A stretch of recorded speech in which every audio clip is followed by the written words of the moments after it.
In this video, I want to share with you how we do equity curve analysis for a portfolio of trading systems combining Excel with Tradestation. So I want to share this with you with my stock index portfolio 26. And here is the equity curve. But let's first look at the individual trading systems. So this is the individual trading systems. There are 26 strategies in the stock index portfolio. You see those listed here. 17 on the NASDAQ, 9 on the S&P, and you see this output indicator down here.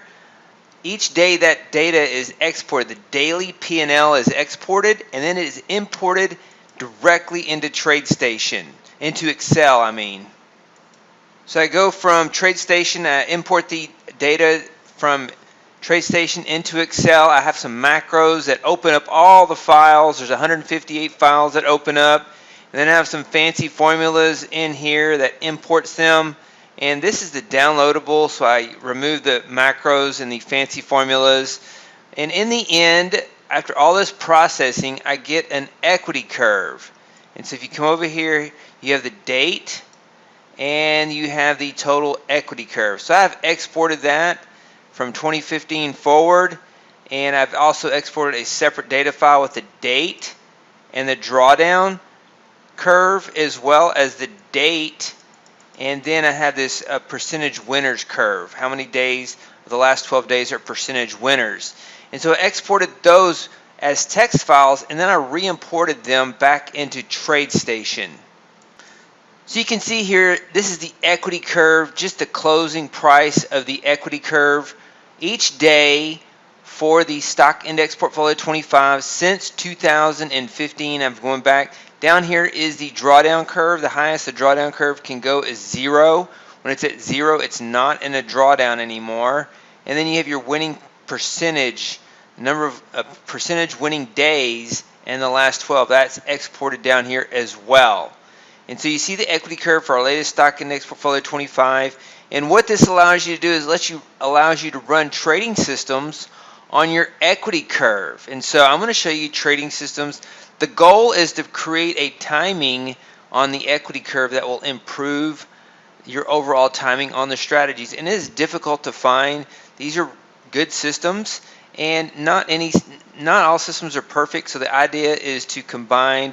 You know, you have a system with an equity curve like this, another one has an equity curve like that, another one has an equity curve like that, another one has an equity curve like that, and they're diverse. And when you combine them, you get a little better equity curve. The combination, when one is losing, another one is winning, and that's the goal of diversity of multi-strategies, is to improve your equity curve. So you combine a group of simple strategies with, you know, volatile equity curves, but are not curve fitted, and then when you put them together, you get a little better equity curve. You still have drawdowns and losing streaks, and markets change, and you have to make adjustments. And so nothing is perfect in the trading world, but this is one of my favorite approaches. And so you can export your end-of-day equities from all your trading systems. You combine them and re-import them, and then use another trading system to try to time your entries and exit into the trading system that you're looking at. So we're going to look at that today and see if there's anything you can glean from that.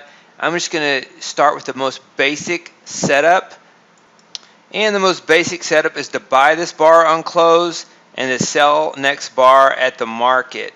And this is just basically what we do every day without managing it. It's basically taking the trade every day. So you get in at the close, so it's 5 o'clock p.m., you turn on your strategies, and then you get out at the close of the following day.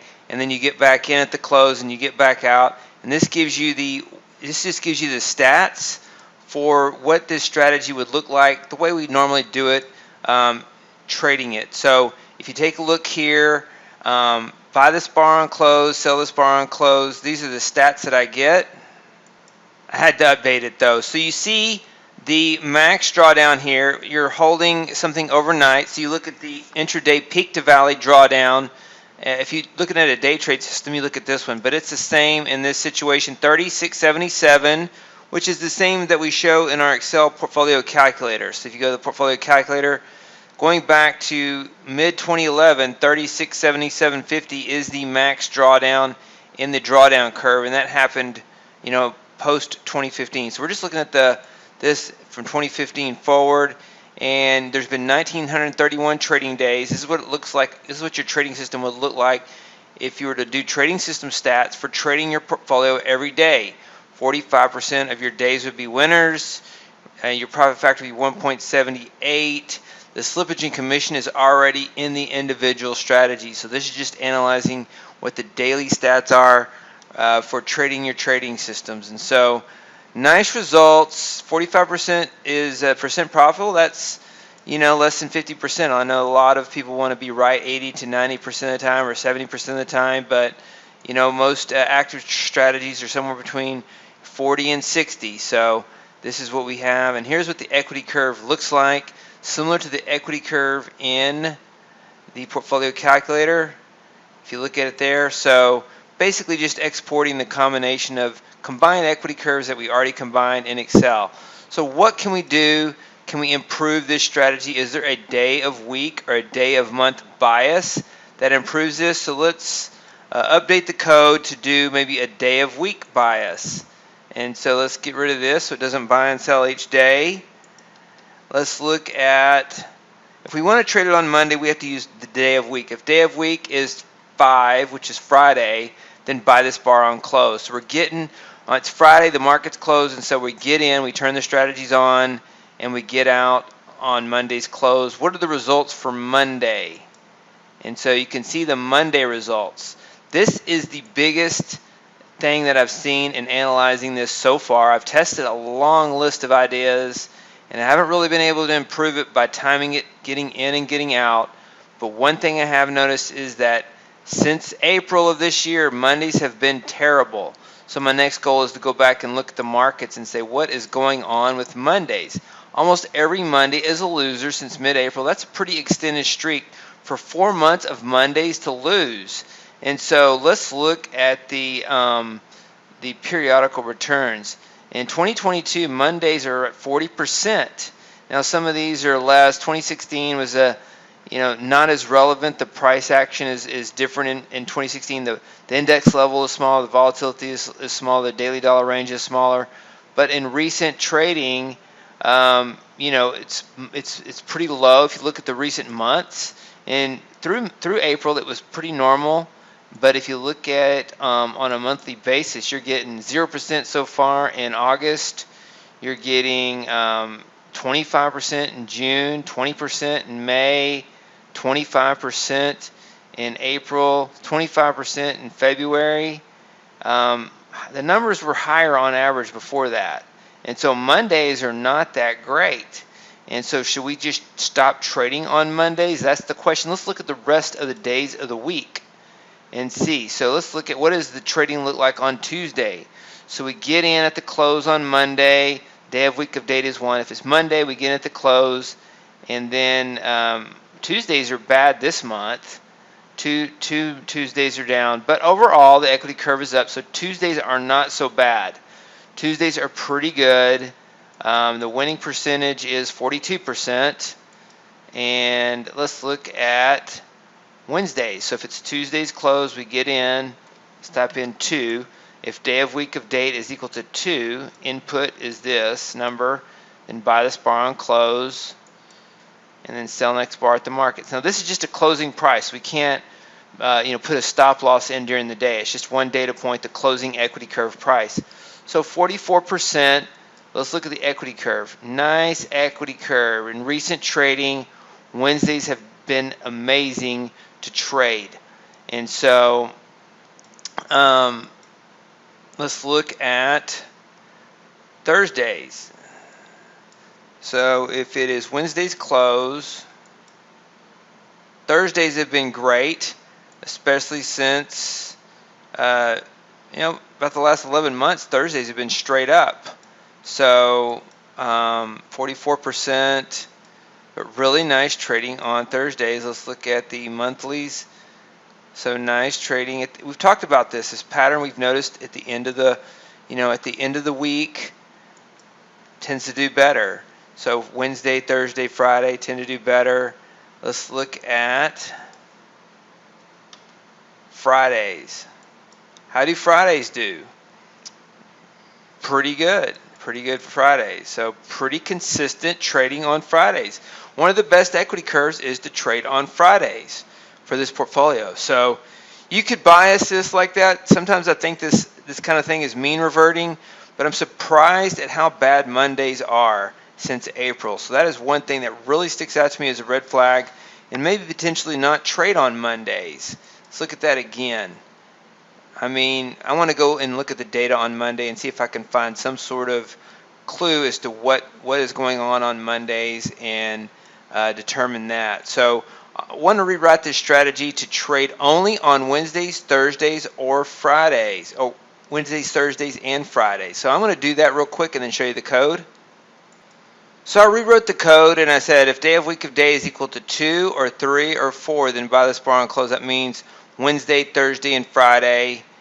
And you just trade on Wednesday, Thursday, and Friday. What are the results? Really nice equity curve. Let's look at this. This goes back, does pretty well. It does have a bigger drawdown though, 44, 847, 1.275. And we can take a look and see when that worst case drawdown was. 7/24/2020 on the open trade. You don't see it because these are closed trades, so it goes into open trade drawdowns.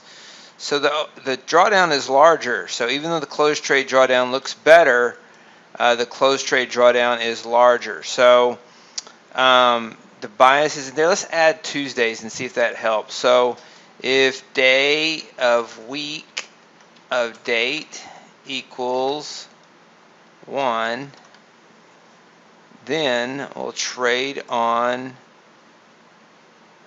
So it goes down to 40. But still, I mean, a nice closed trade equity curve, but you don't see the drawdowns in between, and so as much. So let's look at. Let's just add Fridays back. Day of week of date equals 5, and what do we get? Here's what we get. We get what we got before. This code right here is the same as this code right here. The effects of the code. And so 3677 is the lowest drawdown still. So even if you bias it historically, this is better. And now since April, if you want to take that risk and bias it since April, we can take a look at the data. I'll have to go back and look at that and then maybe make another video if I find something. But look at Mondays since April and compare them to Mondays prior to April to see what's going on to make Mondays so crazy. And then we'll go from there maybe potentially. And so let's look at some others. I did a day of the month and I ran the optimization, so we can do that as well. I'm going to comment all this out. I'm going to do day of month. And we're going to make the INP an input. So we're going to change this to inputs so we can run the optimization. And day of month of date is equal to, and then we'll do that. And so the 5th day of the month is not so good, but we can do this studies. I'm going to do edit strategies. And we'll go to properties for all. Now we don't want to do properties for all. We want to double click on this. We want to optimize this IMP. These are in here, but I'm not using those. Those inputs are commented out that affect the drawdown and profit target. So optimize, and we'll say from the day of the month from 1 to 31. There's not more than 31 days in a month. And so the day of the month is 1, anywhere from 1 to 31, increment of 1. We'll say OK. And this will optimize fast because it's just daily data. So it's already done. And let's see. Okay, I had an error there the first time I did that. So here is the result. The best day of the month is the 3rd. If it's the 3rd, we trade on the 4th. So we get in on the close of the 3rd. I'm going to show you the code again. So here is the code. The day of the month is date is equal to input, and we optimize. Then buy this bar on close. And I ran the optimization tool. Here are the optimizations, and I like to look at return on account. So if I scroll over to return on account, and then you can sort it, and you can scroll over here, and the best number is 3. And so the second best number is 19. This seems a little random to me. I'm not a huge fan of just picking a day of the month. Once again, I think that ends up mean reverting. And then the 5th, the 14th, and the 18th are all negative.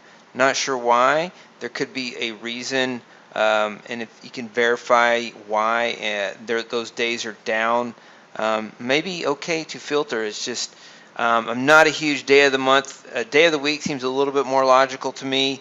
There are patterns in the week that make sense to me, and there may be patterns in the month that make sense, but not as much to me over the long term, maybe in the short term. So economic reports certainly, fund flows certainly, but those things tend to change a lot over time, while days of the week are easier for me to track and think about. So it's a personal preference, and so you can see that here.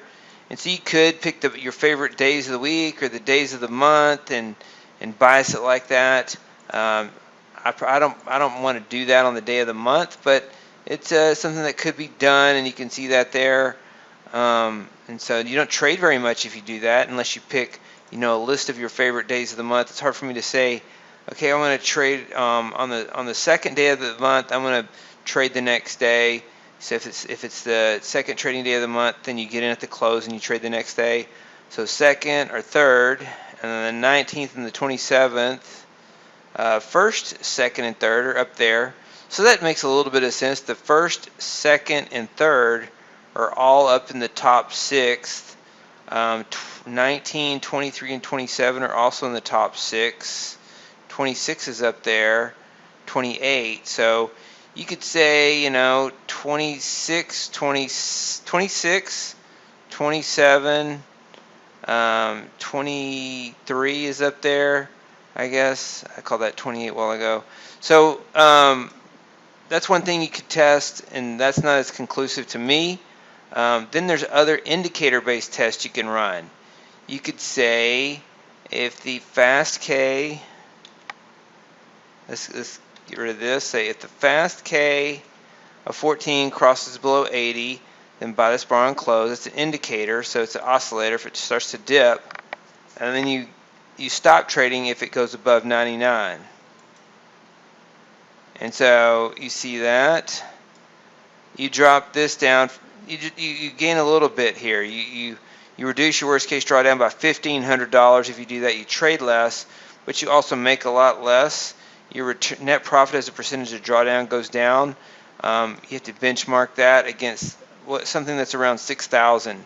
So if you just do this every day, it's around 6,000. Let's look at that again and compare it. So if you just look at that, let's do this again and comment this out, and you'll see when it's green, it's commented out. So if you trade every day, you're at 65.79 on net profit as a percentage of drawdown. And if you try to time it, you reduce your drawdown by 1,500, but you cut your net profit as a percentage of drawdown almost in half. So you cut your returns down in half if you do that. So it's possible to find a way to time your portfolio trading systems. I haven't found a great one yet. There doesn't seem to be a way to improve the net profit as a percentage of drawdown yet. And it's possible that if we were able to get the data to go intraday, if we just instead of the closing day equity, but the updated on a 1 minute basis, maybe so. If fast K crosses below 45, so we're looking for a bigger dip. And if it crosses, we're using a short fast K, 5 days, and see what the results are there. So your drawdown goes up over the long run. So that's not going to work. You don't trade very much, 179 days.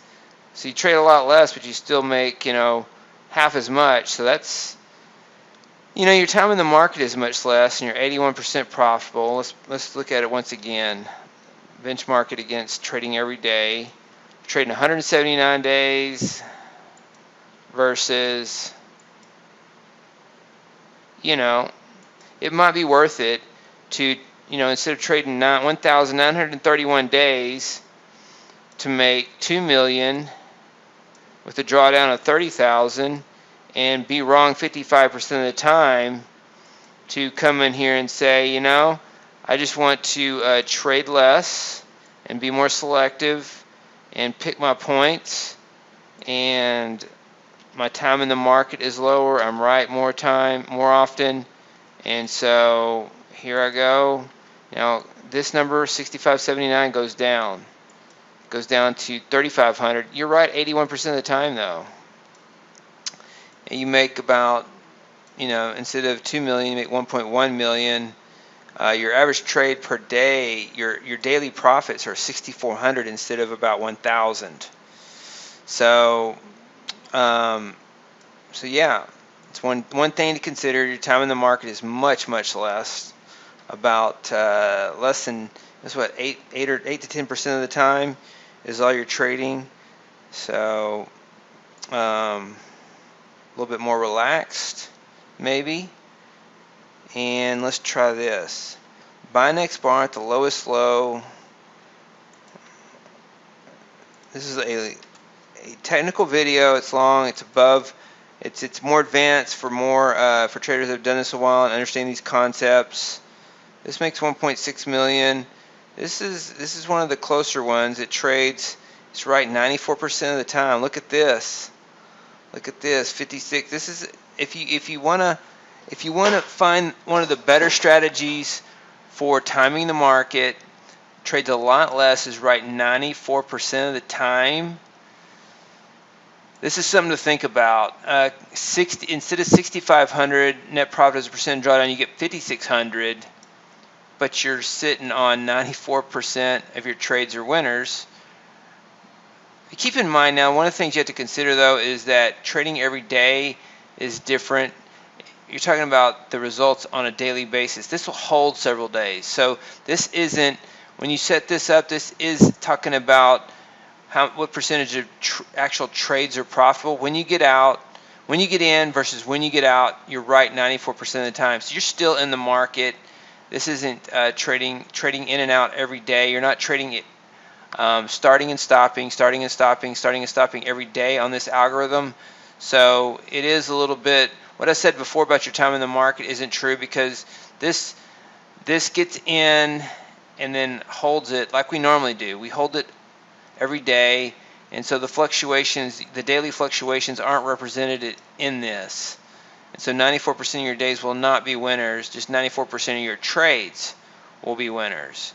So it doesn't accurately represent. If you made this also benchmark on a daily basis with this additional rule, you would see probably less than 50% winners. So something I didn't explain correctly on the previous setup when I said that. So let's look at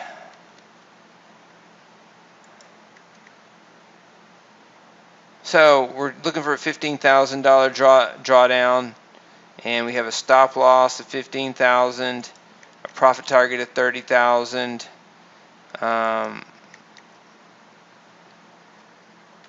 Let's look at it like this. So, same drawdown, half the net profit as a percentage of drawdown. See, this is 100% profitable. This is what I'm talking about. So 100% of your trades, you only have 31 trades.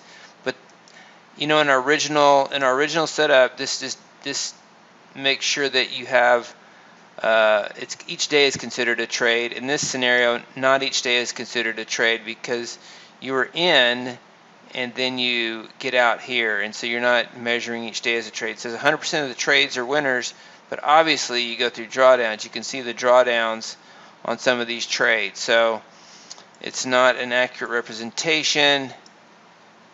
And once again, the best, you know, what you can do to get in on a trade, you can wait for a drawdown to get in, but as far as timing ins and outs is still a difficult thing to do. And so this is one way I've tried to quantify that. So let's put an actual strategy. There's no strategies in here. Buy next bar at the highest high. So we're buying breakouts of the equity curve, and we set a dollar trailing of 5,000. And so buying breakouts of the equity curve is not a good approach. Not a good approach. 89,634. So let's take a look at this one. $15,000 drawdown, kind of the same thing, and then we wait for a $30,000 run up. You can set a profit target as well. So this one has a $21,000 closed trade drawdown, 34.84, only 747,000 in profit. This only shows the closed trade equity curve, and so it basically waits for a winner to be profitable. And so we continue. We have a few more, so I'm going to go over a few more here, setups. And so I'm commenting out the old setups that don't work, or that we just tested, we just considered. And these are not individual trading systems. These are just some technical rules to trade a setup. And this one isn't very good at all. This is a terrible one. Close at data 3, crosses above 0.5, and then yeah, this isn't a good. This exit isn't very good right here. This is not a good exit. So we're just gonna move forward. Test this one. We're looking at average closes now. Moving average crossovers to get in, and moving average crossover down to get out. $57,000 drawdown, more than double. Buying strength in the equity curve is not the best way to time systems. We see worse drawdowns when we do that. It is better to wait for a drawdown for sure, and we can see that in this. This somewhat proves it, although timing it in and out is harder. The ones that do time the markets by getting in on a drawdown do better than the ones that time the breakouts. And so here's one. 39.31. It has a $27,000 drawdown. 180 trades, but it's still on the market for a long period of time. It skips, like it misses this right here. It gets out here in December and doesn't get back in here till March, and so not the best way to trade. And so the basic setup is still the best approach. This one was looking at the fast K crosses below 80, like one of the first rules we tested, and the close of data 3, the percentage winners is less than 50. And then if the fast K crosses above 99, then we exit. So, some well thought out rules. There might be a rule that works somewhere along the way, and it's a work in progress. But the best, in my opinion, the best thing to do is to wait for a drawdown to get in, and try not to time it. There are discretionary moments in time when you maybe when you're sick, or when you're out of sync with your systems, and you've had extra slippage, or you've underperformed, or you're coming up on a Monday like we're talking about, then maybe you get out. And so in particular, this upcoming Monday would be something to consider, to maybe sit on the sidelines and wait for another drawdown, since it's been such a bad time. But I want to research Mondays a little more before I make that a conclusion in my own trading. So I wanted to share this extended video with you on trading system analysis, combined trading systems, equity curve analysis for combined trading systems, portfolio timing, using technical analysis. So that's what I wanted to share with you. Hey, David Bean here. Welcome to Capstone Trading Systems YouTube page. Be sure to subscribe to join our community of algorithmic traders. We are real money traders. We share our winning streaks, we share our losing streaks, as well as market updates, strategies, and coding tips.